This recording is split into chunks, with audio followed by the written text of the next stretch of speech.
Welcome to RKS math tutorial. आज हम शुरू करने जा रहे हैं क्लास 10th का chapter number 3 pair of linear equations in two variables. तो स्टार्ट करते हैं एक्सरसाइज 3.5 से।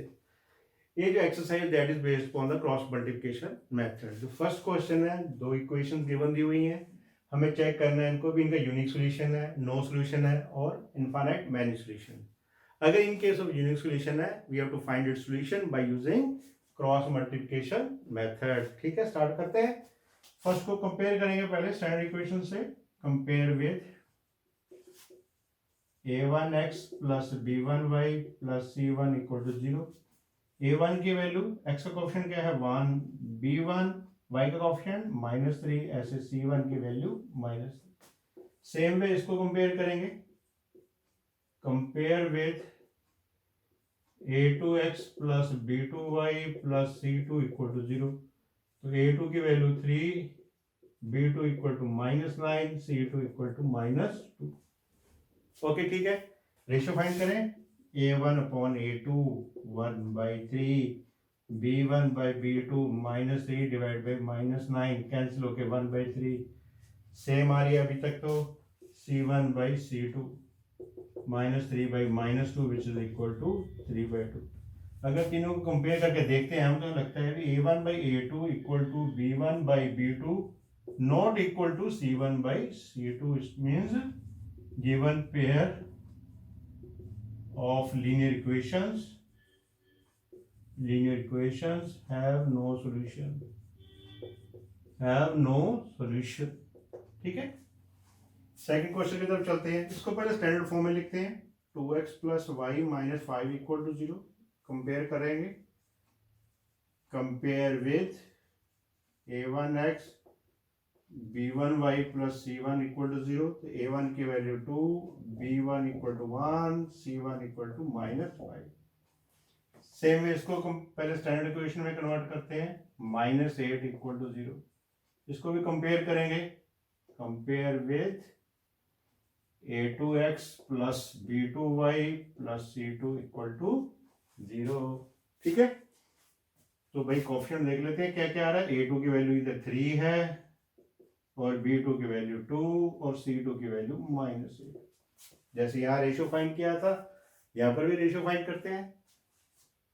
a1 by a2 2/3, b1 by b2 1 इसका 2 1/2। यही इक्वल नहीं आ रहे। It means a1 by a2 not equal to b1 by b2। It means given pair of equations have unique solution. अब यूनिक सॉल्यूशन आ गया, इसकी वैल्यू तो निकालनी है। कौन सा मेथड यूज करने का है? Cross multiplication. पर एग्जाम में कभी मेंशन नहीं किया होता भी कौन सा मेथड। ठीक है, आप कोई भी मेथड यूज कर सकते हो। Okay, clear. तो क्रॉस मल्टीप्लिकेशन करके देखते हैं। पहले तो फॉर्मूला क्या है इसका भी, पहले y के कोएफिशिएंट b1 b2, फिर c1 c2, a1 a2, फिर b1 b2, इन सब की वैल्यू डालेंगे।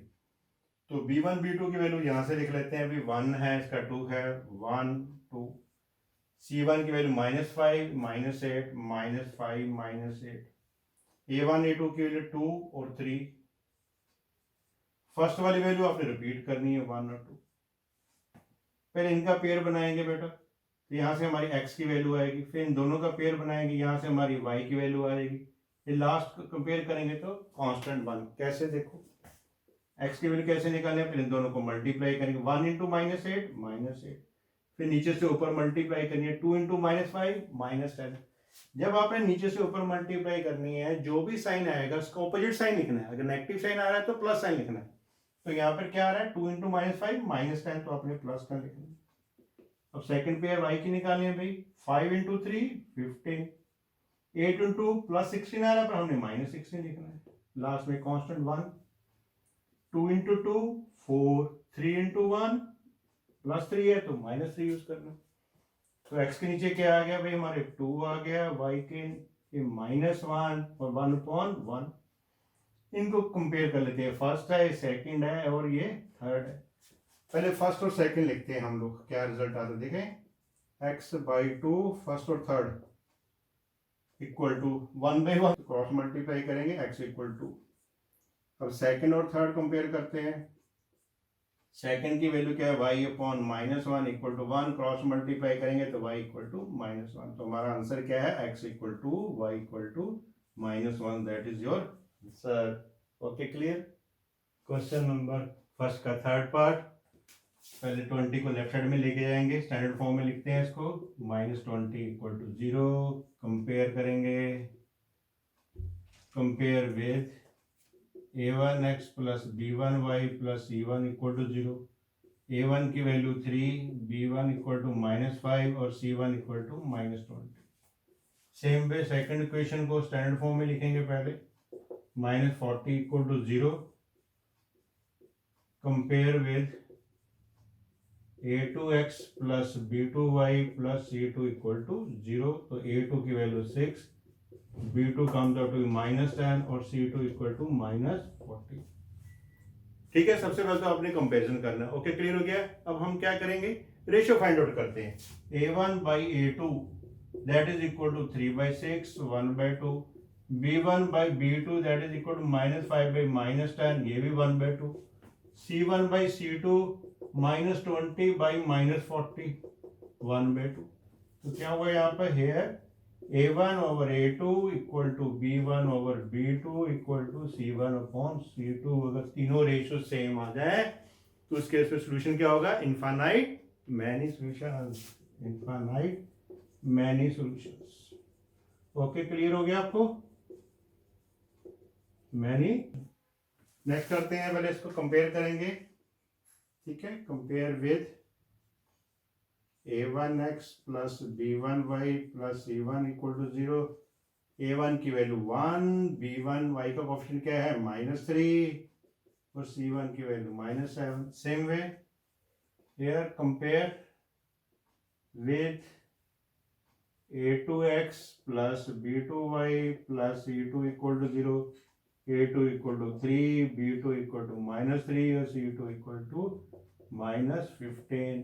ओके, रेशियो फाइंड करें भाई, a1/a2 1/3, b1/b2 -3, इधर भी -3 है, कैंसिल होके 1 आ गए। तो यही अनइक्वल आ रहा है, तो यहीं से आगे स्टार्ट कर लेंगे, a1/a2 not equal to b1/b2। तो सोल्यूशन कौन सा हो जाएगा, ये unique solution. Given pair of equation है यूनिक सोल्यूशन।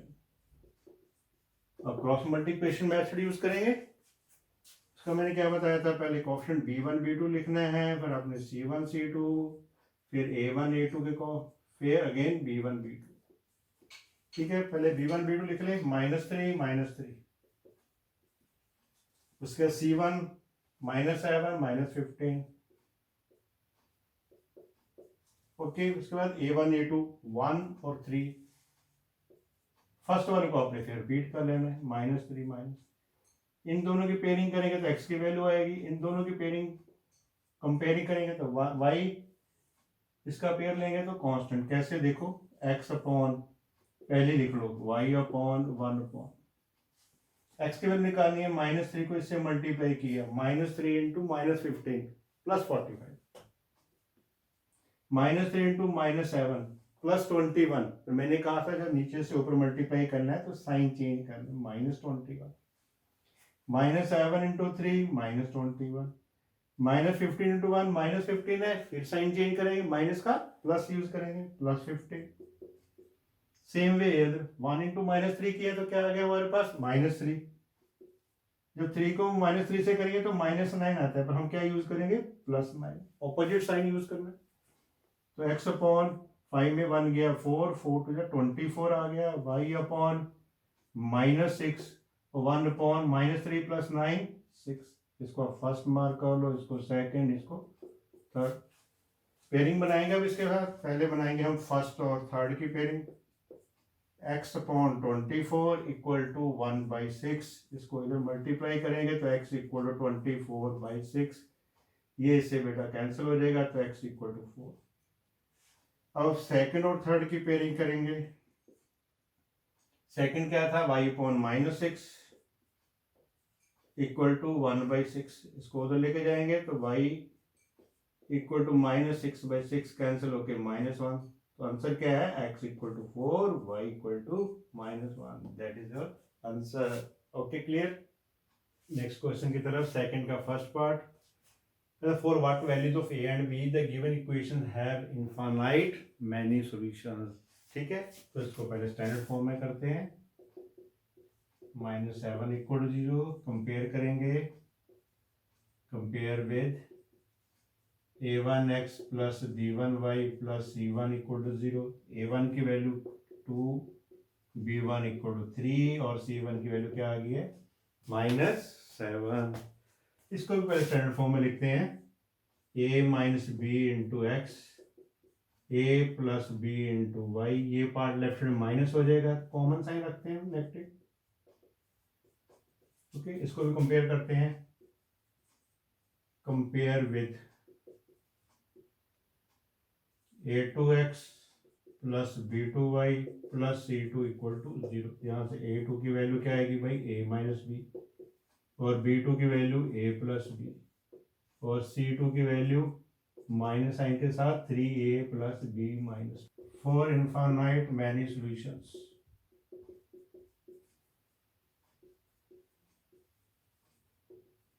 क्या कंडीशन थी, a1/a2 = b1/b2 = c1/c2।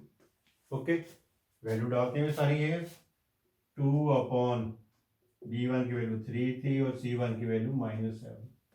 a2 की वैल्यू a माइनस बी, और b2 की वैल्यू a प्लस बी, और c2 की वैल्यू माइनस साइन 3a प्लस b -2। ये नेगेटिव साइन को कैंसिल कर, इसको फर्स्ट मान लो, इसको सेकंड, इसको थर्ड। Okay, clear. पहले फर्स्ट और सेकंड का पेयरिंग बनाते हैं। 2/a minus B = 3/a plus B. Cross multiply करेंगे, इसको क्रॉस करेंगे तो क्या होगा, twice of a plus B = 3 times a minus B. Open करेंगे, 2a plus 2b = 3a minus 3b। एक ही टर्म राइट साइड में ले जाते हैं, 2b plus 3b = 3a minus 2a। 3a minus 2a करेंगे तो a आ जाएगा, 2b प्लस 3b 5b। एक रिजल्ट ये आ गया, इसको मार्केट बंद कर सकते हो आप लोग। ठीक है, अब हम लेते हैं सेकंड और third. 3/a plus b = 7/3a plus b minus 2। Cross multiply करेंगे, इसको 3 को इससे करेंगे तो क्या आ जाएगा, 9a प्लस 3b माइनस 6। 7 को इसके साथ करेंगे, 7a प्लस 7b। ओके, ये जो वैल्यू है फर्स्ट है a = 5b, वो आप यहाँ सब्स्टिट्यूट कर दो, तो 9 क्या है, 5b के इक्वल है, प्लस 3b माइनस 6 = 7। a की वैल्यू क्या है, 5b प्लस 7b। ठीक है, 9 5 = 45b plus 3b minus 6 7 35b plus 7b। 45 plus 3 48b हो गया, माइनस 6 = 35 प्लस 7 42b। b इधर ले आएंगे, 48b माइनस 42b = 6 हो गया।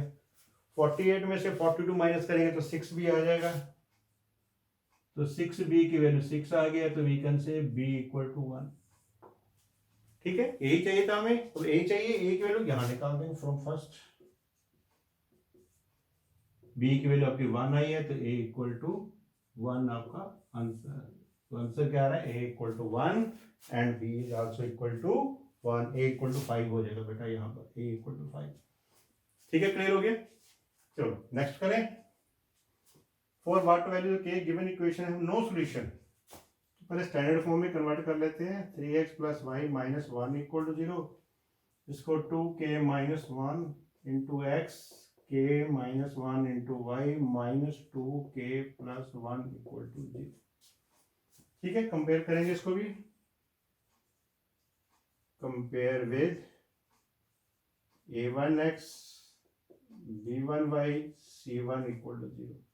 तो a1 की value 3, b1 = 1, c1 = -1। Same way इधर compare with a2x plus b2y plus c2 = 0। Okay, ठीक है अभी।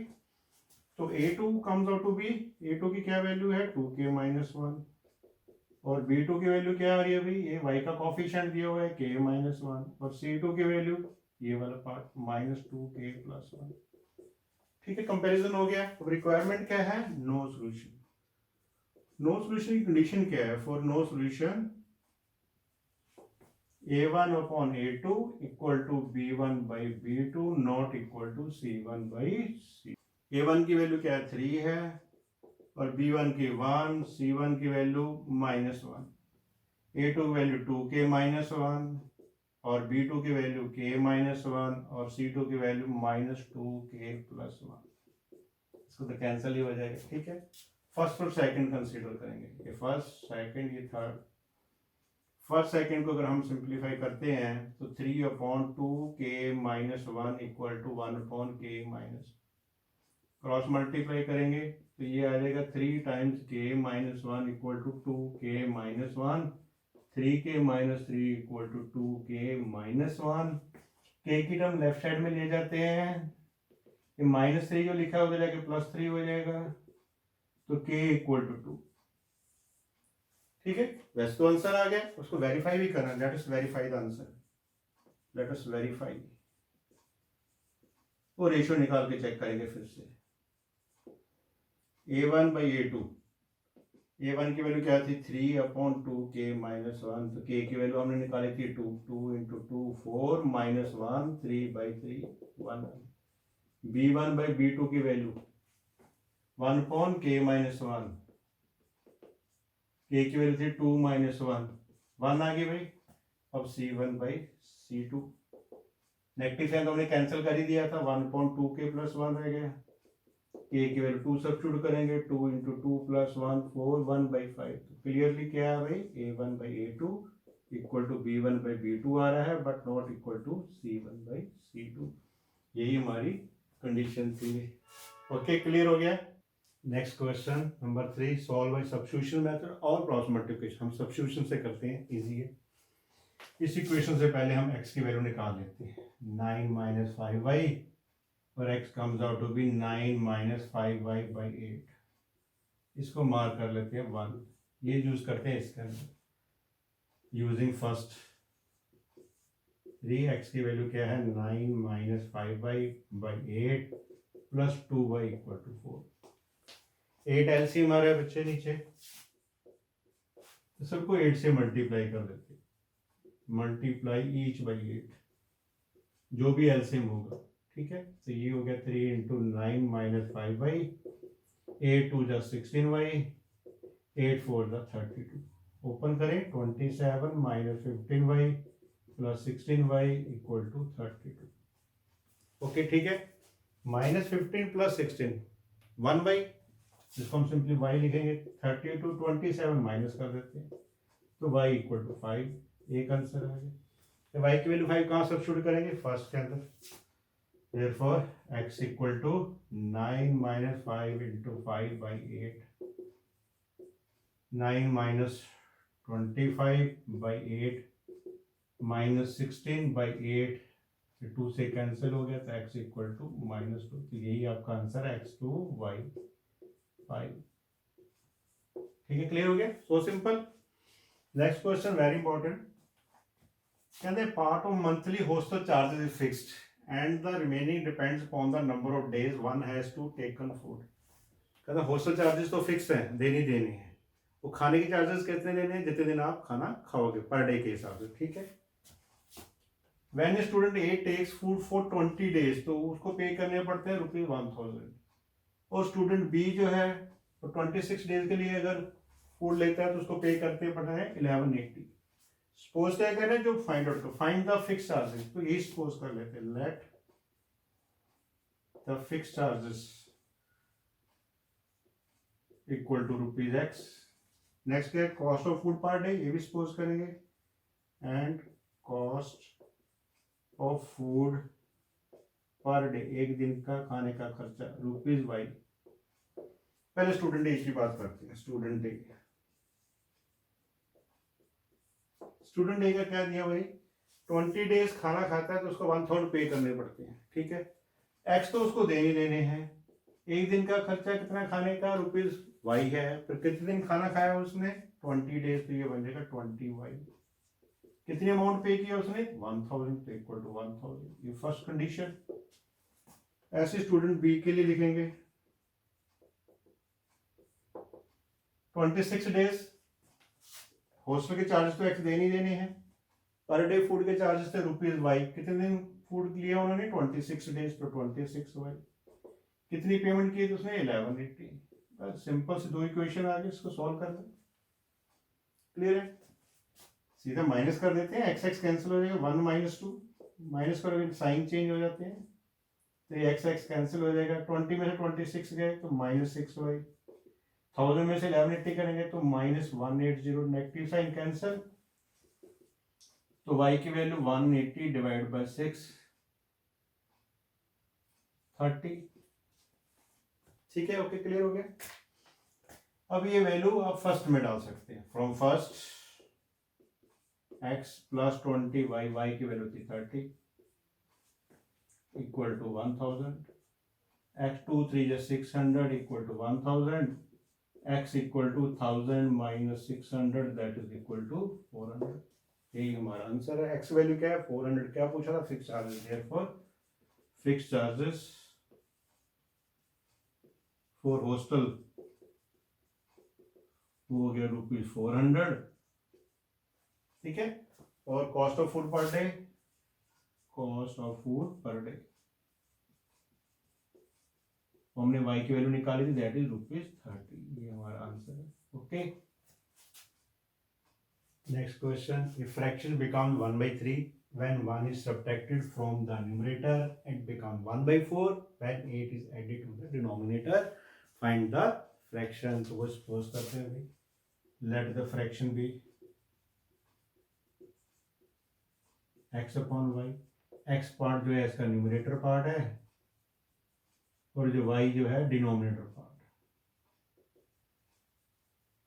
ठीक है, क्लियर है। अकॉर्डिंग टू क्वेश्चन पहली कंडीशन क्या दी हुई, फ्रैक्शन बिकम 1/3, फ्रैक्शन की वैल्यू आ जाती है, कहता है 1/3, अब आती है when 1 is subtracted from the numerator, numerator में से 1 माइनस कर दो और डिनोमिनेटर में कोई चेंजेस नहीं, क्रॉस मल्टीप्लाई करें तो 3x - 3 इक्वल टू y, यहाँ से y की वैल्यू क्या आ गई 3x - 3, इसको mark it 1, okay. Second condition क्या कहती है, इट बिकम्स 1/4, फ्रैक्शन जो है आपका 1/4 बन जाता है, कब बनता है भाई when 8 is added to the denominator, जब डिनोमिनेटर में 8 ऐड कर देते हैं, डिनोमिनेटर पार्ट क्या था y, तो न्यूमरेटर ऐसे डिनोमिनेटर में 8 ऐड कर देते हैं, क्रॉस मल्टीप्लाई, तो 4x equal to y plus 8, ये y की वैल्यू ये डाल दो यूजिंग फर्स्ट, ठीक है, तो 4x इक्वल टू y की value 3x - 3 plus 8 as it is, 4x - 3x - 3 plus 8 plus 5, यहाँ से x की वैल्यू क्या आ गई है 5, y की भी निकालनी है और फर्स्ट में डाल देते हैं, from first y equal to 3, x की value 3 5 15 minus that is 12, therefore required fraction is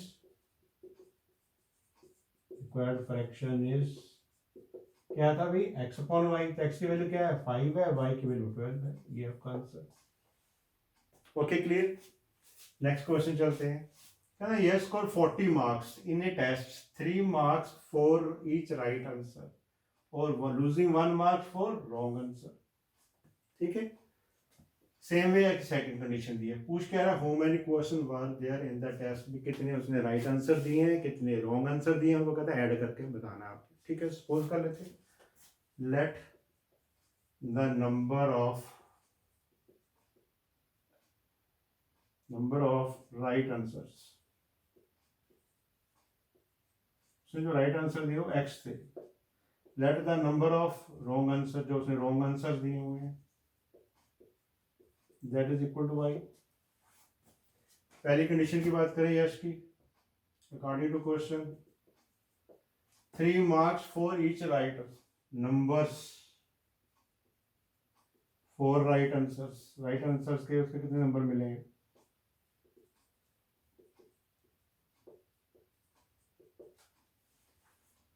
एक क्वेश्चन का राइट के 3 मार्क्स मिलते हैं, कितने हमारे पास राइट आंसर देने थे x, तो 3x हो गए, तो ऐसी नंबर फॉर हो या मार्क्स कह सकते हो, for wrong answers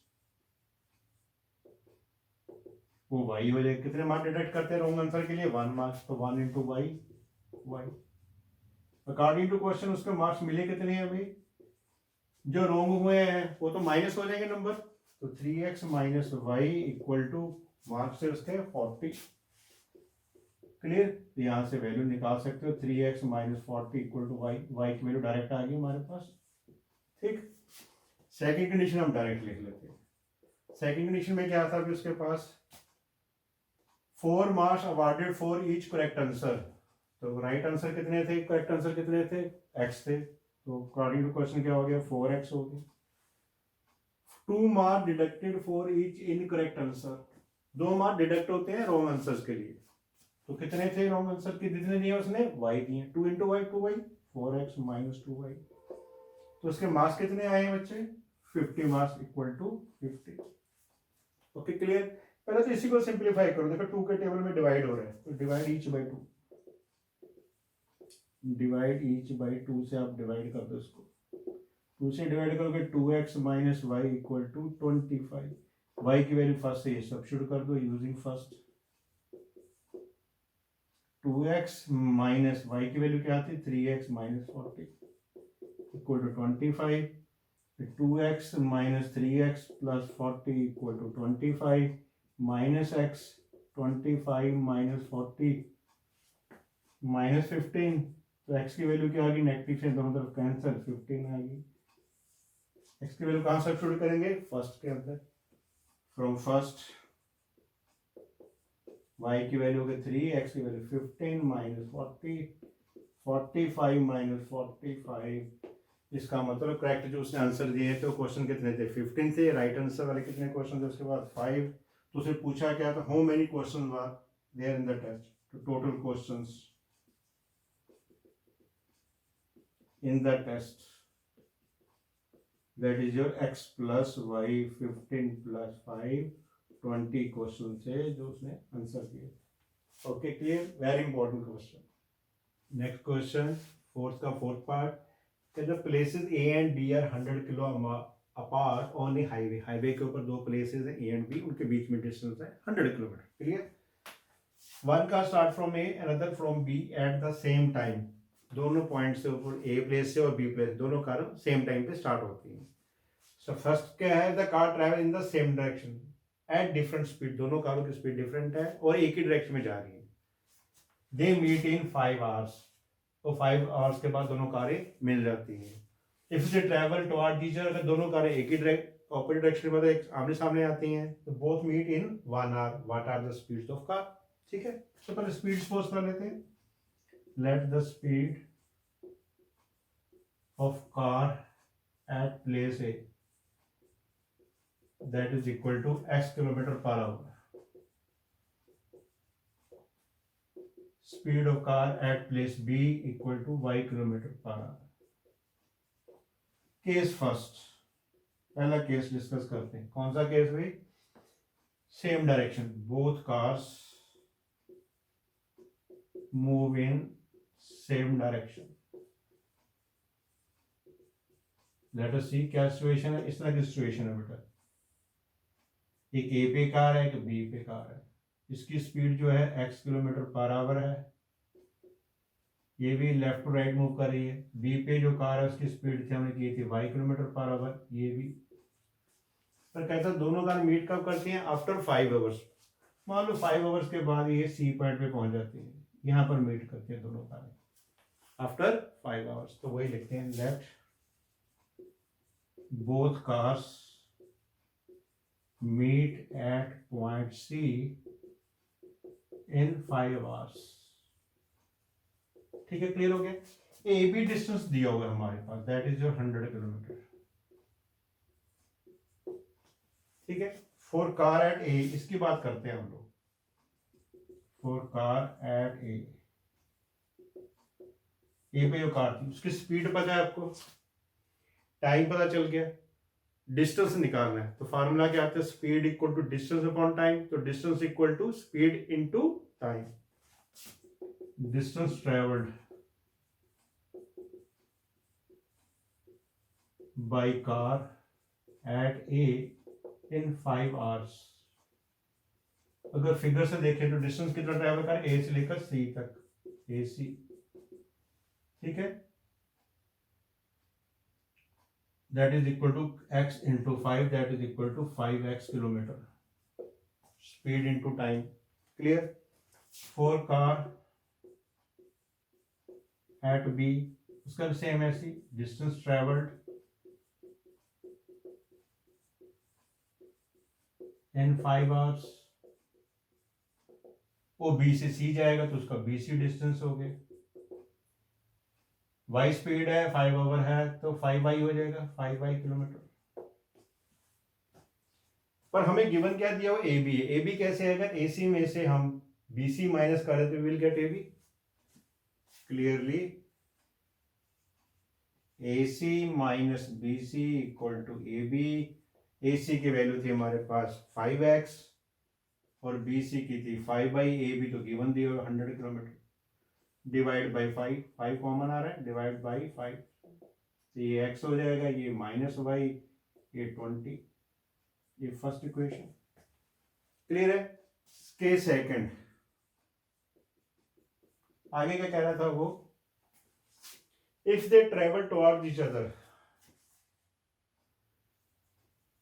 when cars travel towards each other, देखते हैं अभी क्या सिचुएशन बन गई है। ये ए था, ये हमारा बी है, 100 किलोमीटर दिया हुआ था बीच में, तो कार एक यहाँ से इस तरफ जा रही है, ये कार एक दूसरी तरफ, इसकी स्पीड हमें पता ही है x किलोमीटर पर आवर, और ये बी पे जो स्पीड थी y किलोमीटर पर आवर। कितनी देर में मिलते हैं दोनों कारें, 1 पे, तो मान लेते हैं भी डी पॉइंट पे जाके दोनों मिल जाते हैं। Let both cars meet at point D in 1 hour, same जैसे ये निकाला था हमने, therefore distance travelled by car at A in, कितने घंटे बाद मिलते हैं बेटा वो, 1 hour के बाद, इन 1 hour, वही same x into 1, that is your x kilometre, ठीक है। x किलोमीटर है क्या, फिगर के मुताबिक AD है, तो such that AD equal to x kilometre. Same way दूसरी कार की बात करते हैं, distance travelled by car at B in 1 hour, तो y इंटू 1 हो जाएगा, that is y kilometre. Figure में क्या है, अभी B से D जा रहा है, तो मतलब BD की जो वैल्यू आ गई है वो y किलोमीटर आ गई। और आप ध्यान से देखिए AD प्लस DB किसके इक्वल बन रहा है, AB के, clearly AD plus DB equal to AB, इसकी वैल्यू थी बेटा x, इसकी थी y इक्वल टू 100। ये सेकंड, इन दोनों इक्वेशन को सॉल्व करके हमने x और y की वैल्यू फाइंड आउट करनी है। अगर आप ध्यान से देखो दोनों को ऐड करें तो y y तो कैंसिल ही हो जाएगा, तो 1 + 2 दोनों को ऐड कर लो, x में x ऐड करेंगे तो 2x हो गया, माइनस वाई प्लस वाई को 0 हो गया, इधर है 20, इधर है 100, 20 + 100 कितना हो जाएगा, 120, 2 से डिवाइड हो जाएगा, तो x equal to 60, x equal 60 आप फर्स्ट और सेकंड किसी में भी डाल सकते हो, हम सेकंड में डाल देते हैं, from second 60 + y equal to 100, तो y की वैल्यू आ गई है 40, therefore speed of car at place A, उसकी थी स्पीड 60 किलोमीटर पर आवर, और speed of car at place B, उसकी स्पीड है 40 kilometre per hour, that is your answer. Okay, clear. Fourth का fifth part, next question, the area of rectangle get reduced by 9 square units, कहना जो rectangle area 9 square units कम हो जाता है, कब, if its length is reduced by 5 units, breadth is increased by 3 units, अगर उसकी लेंथ 5 यूनिट कर दे और ब्रेड्थ 3 यूनिट्स इंक्रीज कर दे, प्रीवियस एरिया से 9 स्क्वायर यूनिट्स कम हो जाता है। Same way if we increase length by 3 and breadth by 2 units, the area increases by 67 square units.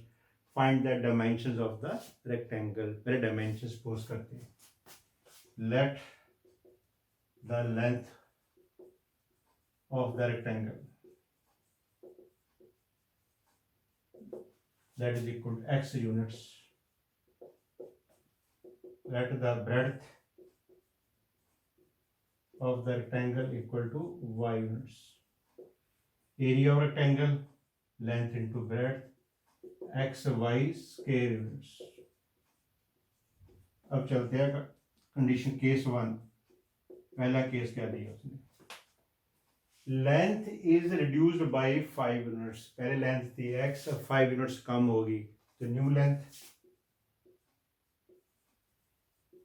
या रिड्यूस्ड लेंथ कह सकते हो x माइनस 5 यूनिट्स। ठीक है। और न्यू ब्रेड्थ, ब्रेड्थ के बारे में क्या कह रहा है अभी वो? Breadth is increased by 3 units. पहले ब्रेड्थ थी y, अब क्या होगी y प्लस 3। एरिया क्या हो गया इस केस के अंदर? Length into breadth x minus 5 into y plus 3 square units. इसमें सिचुएशन क्या बन रही है अकॉर्डिंग टू क्वेश्चन? क्या कह रहे हैं? कहता है करने के बाद होता क्या है, the area of rectangle gets reduced by 9 square units. जो ये एरिया आ रहा है ये 9 स्क्वायर यूनिट्स कम आ रहा है। किससे? ओरिजिनल से। तो इसका मतलब जो पहले वाला एरिया था उसमें से ये नया एरिया माइनस करेंगे तो उसका डिफरेंस जो आएगा y plus 3 that is equal to 9 square units. ठीक है। इसको ओपन कर लेते हैं एक्स वाई, इसको नेगेटिव एलजीडी, एक्स को y से करेंगे एक्स वाई, एक्स को 3 से करेंगे 3x, माइनस 5 को y से करेंगे माइनस 5y, माइनस 5 को माइनस 15 इक्वल टू 9। ओपन कर दें, नेगेटिव साइन है, सारे साइन चेंज हो जाएंगे। X y minus 3x plus y by plus 15 equal to 9। X y cancel तो minus 3x plus 5y, 15 minus करेंगे तो माइनस 6 आ जाएगा। नेगेटिव बहुत आ रहा है तो जैसे करते हैं x को उधर ले जाते हैं तो यहाँ से 5y equal to 3x minus 6 और y की जो वैल्यू आ गई 3x माइनस 6 अपॉन 5। ये हमारी पहली कंडीशन आ गई है जो हम आगे यूज करेंगे। क्लियर है। सेकंड केस की बात करते हैं। केस सेकंड, अब क्या कहता है वो भाई, if we increase the length by 3 units. अब नई लेंथ क्या होगी? न्यू लेंथ लिख सकते हो या फिर इंक्रीज लेंथ लिख सकते हो आप लोग। इंक्रीज लेंथ पहले थी x, अब 3 यूनिट से इंक्रीज हो गया था x plus 3 units. And breadth by 2 units, breadth भी 2 यूनिट से इंक्रीज होगी। पहले थी y तो increase breadth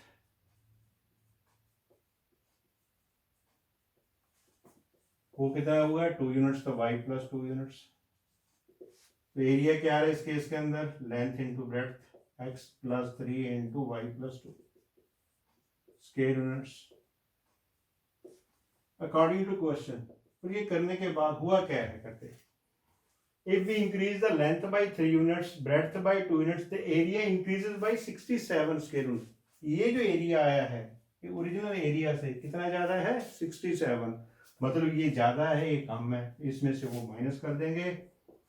x plus 3 into y plus 2 minus x y equal to 67। Open करें, x into y x y plus 2x, फिर 3 से multiply करेंगे 3y plus 6 minus x y equal to 67। X y cancel तो 6 को उधर minus कर देते हैं तो 2x plus 3y equal to 6 minus करेंगे तो 61। ये जो y की वैल्यू निकाले यहाँ सब्स्टिट्यूट कर देते हैं using first 2x plus 3, y की वैल्यू क्या आती है 3x minus 6 upon 5 equal to 61। भाई 5 इसका एलसीएम आ रहा है तो मल्टीप्लाई